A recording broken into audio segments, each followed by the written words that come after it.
طبیعتیں اگتائیں۔ مثلا آپ نے منع کیا کہ اب اس عمر میں ٹھنڈا پانی، ٹھنڈی چیزیں، ہوا یا اے سی کے کمرے میں سونا فائدہ نہیں دیتا، نقصان دیتا ہے۔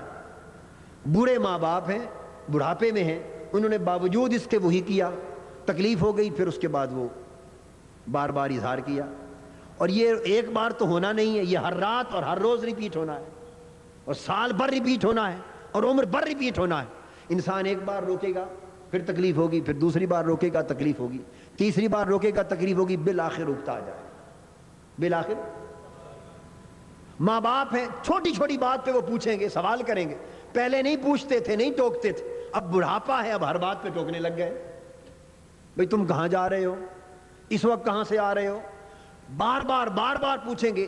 جوان بیٹا ہے، اگتا جائے گا کہ مجھے آپ نے بیوقوف سمجھ لیا ہے، اتنی عقل بھی نہیں کہ بار بار پوچھتے ہو کہاں جا رہے ہو، میرے ہزاروں معاملات ہوتے ہیں، آپ ہر معاملے میں یوں ہی ٹانگ اڑاتے رہتے ہیں۔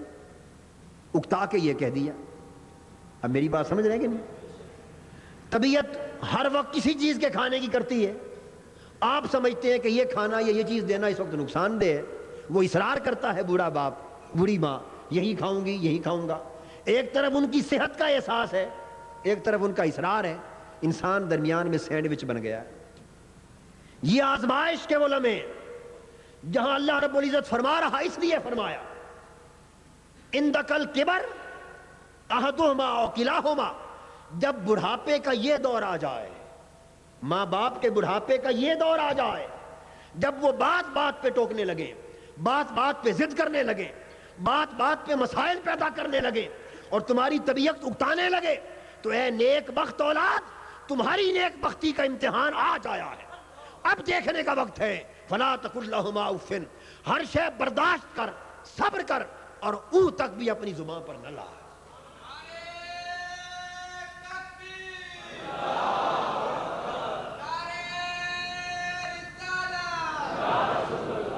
ایک حکایت ہے، بچپن میں ہم نے کہیں سے سنی، آپ لوگوں نے بھی سنی ہوگی،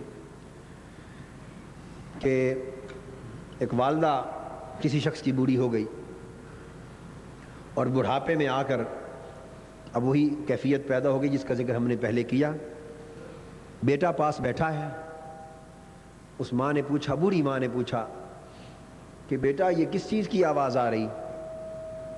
اس نے کہا امی جان کسی شے کی آواز نہیں۔ اس کے بعد پھر اس نے پوچھا یہ کس شے کی آواز آ رہی؟ اس نے کہا امی جان کسی شے کی آواز نہیں۔ اس نے کہا بیٹا یہ آواز آ رہی ہے کس چیز کی ہے؟ اس نے کہا امی میں نے 2 بار تو بتایا آپ کو کسی شے کی آواز نہیں، کوئی آواز نہیں آ رہی، آپ کو مغالطہ ہے۔ اس نے تھوڑی دیر کے بعد پھر کہا کہ بیٹا یہ آواز بہت زیادہ آ رہی ہے، اس کو بند کرو، کس چیز کی آواز ہے؟ اس نے کہا امی آپ کے کان خراب ہیں، ہمارا سر کھا لیا آپ نے، 10 بار تو بتایا کسی چیز کی آواز نہیں۔ اس نے پھر کہا امی کس شے کی آواز آ رہی ہے بیٹے؟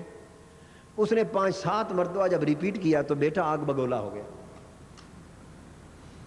ماں نے اس کو بلایا، اسے کہا کہ میرے فلاں صندوق میں ایک کاپی پڑی ہے، وہ ذرا لے آؤ۔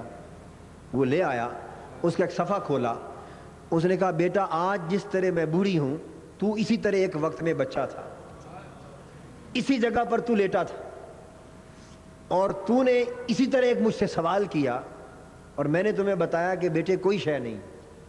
تو نے پھر کہا یہ کیا ہے؟ میں نے کہا کوئی شے نہیں۔ اب اس کاپی کو پڑھ، میں نے اس وقت آج کے دن کے لیے لکھ کر رکھ لیا تھا، تو نے 70 بار پوچھا، میں نے 70 بار تمہیں گود میں چوم چوم کے جواب دیا، 70 بار جواب دیا، اور ہر بار چوم چوم کے جواب دیا، اور تو جتنا زیادہ پوچھتا جاتا تھا میری رحمت اتنی زیادہ بڑھتی جاتی تھی، میں اتنا زیادہ پیار کرتی تھی۔ تو بہتر میں نے تو ابھی 7 بار نہیں پوچھا اور تو آگ بگولا ہو گیا ہے۔ ہمارے صبر اور اپنے صبر کا موازنہ کر۔ یہ وہ کیفیت ہے جس کی طرف اللہ تبارک و تعالی اشارہ فرما رہے ہیں، وَلَا تَقُلْ لَهُمَا اُفٍّ۔ جب بڑھاپے کو پہنچ جائیں، میں حکمت بتا رہا ہوں کہ بڑھاپے کی شرط کیوں لگائی، ورنہ یوں ہی کہہ دیا جاتا وَبِالْوَالِدَيْنِ إِحْسَانًا فَلَا تَقُلْ لَهُمَا اُفٍّ وَلَا تَنْهَرْهُمَا، کہہ دیا جاتا کہ والدین سے حسن سلوک کرو اور کبھی اف تک بھی نہ کہو۔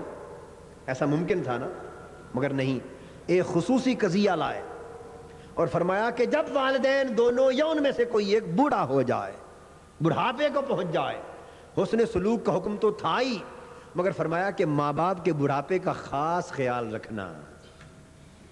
جہاں تربیت کیا دی جا رہی ہے، ایک تو والدین سے احسان کرنا، نیکی کرنا، بھلائی کرنا، حسن سلوک کرنا، ان کی خدمت کرنا، اور دوسرا حکم یہ دیا جا رہا ہے کہ بچوں، ان کے اولاد کو، کہ ماں باپ کے بڑھاپے کا خاص خیال رکھنا۔ ایک پہلو یہ بھی تو ہے نا کہ بہت سی عورتیں، اللہ تعالیٰ ایسا نہ کرے کسی گھر یہ معاملہ ہو، مگر میں نے کچھ گھر دیکھے ہیں، چونکہ میرے پاس تو لوگ مختلف معاملات، کبھی مشورے کے لیے، کبھی دعا کے لیے، گو میں اس قابل نہیں ہوں، کسی اعتبار سے بھی اس قابل نہیں، مگر حسن ظن ہے لوگوں کا، آتے ہیں، سو معاملات مجھ تک پہنچتے رہتے ہیں۔ میں نے ایسے گھر دیکھے ہیں کہ شوہر جب تک کما رہا ہے، بیوی وفادار ہے، اطاعت شعار ہے، جس دن وہ غریب ریٹائر ہو گیا اور کمائی کرنے والا نہ رہا، اس دن اس کی چارپائی کی جگہ بھی گھر میں نہیں۔ وہ چھوٹی سی بات کرتا ہے، آواز دیتا ہے تو کرخت آواز آتی ہے، کیا شور مچا رکھا۔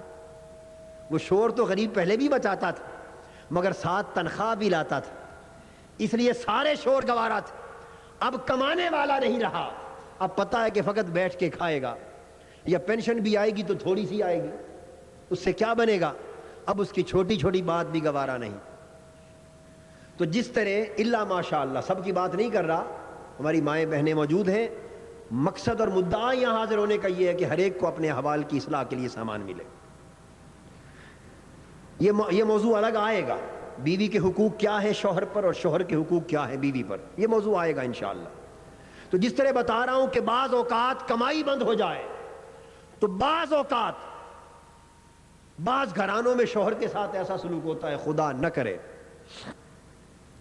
یہی حال بعض گھرانوں میں ماں باپ کا ہوتا کہ جب تک کمانے والے ہوں اولاد بھی اطاعت شعار ہوتی، اور جب کمانے والے نہ رہیں، اب صرف ان کا مطالبہ ہی مطالبہ ہے، تو اولاد سوچتی ہے کہ اب ان سے تو حاصل ہونا کچھ نہیں، اب تو ان کا سارا کاروبار ہم نے سنبھال لیا ہے، تو اسی باپ کا سارا کیا کرتا، مگر اب تو ہم نے سنبھال لیا، اب تو کمائی ہمارے ہاتھوں سے آ رہی ہے، یہ تو فقط بیٹھ کے کھا ہی رہے ہیں نا۔ تو ایک حد تک برداشت ہوتا ہے، اس سے معاملہ آگے بڑھ جائے تو انسان برداشت سے باہر ہو جاتا ہے۔ تو اس لیے فرمایا کہ نیک اولاد، باپ جب تک صحیح سلامت تھے، کمانے والے تھے اور اولاد کی خدمت کرنے والے تھے، اس وقت اگر تو نے حسن سلوک کیا تو یہ تو ایک بدلہ بھی ہے، یہ تو ایک بدلہ بھی ہے، مگر تیری نیک بختی کا امتحان اس دن شروع ہوگا جب ماں باپ بوڑھے ہو جائیں گے، ان کے ہوش و حواس سلامت نہ رہیں گے، کمانے والے نہ رہیں گے، ہر وقت بیماری غالب ہوگی، بڑھاپا ہوگا، کمزوری ہوگی، بسا اوقات یہ کیفیت ہوگی کہ پکڑ کے باتھ روم لے جانا ہوگا، طہارت اپنے ہاتھ سے کروانا ہوگی، جوتے ہاتھوں سے پہنانا ہوں گے، اور جگہ جگہ وہ غلاظت کر بیٹھیں گے، ان کے کپڑے ہاتھوں سے دھونے ہوں گے۔ اس دن تیری نیک بختی کا امتحان ہوگا کہ وہ ماں جو 9 ماہ تک تمہیں پیٹ میں اٹھا کے چلتی رہی، اور جس نے اپنا خون دودھ بنا بنا کر تمہیں پالا، آج وہ ماں اپنے بڑھاپے میں اس کا حق مانگتی ہے، تو حق کہاں تک دیتا ہے، کہاں تک نہیں دیتا۔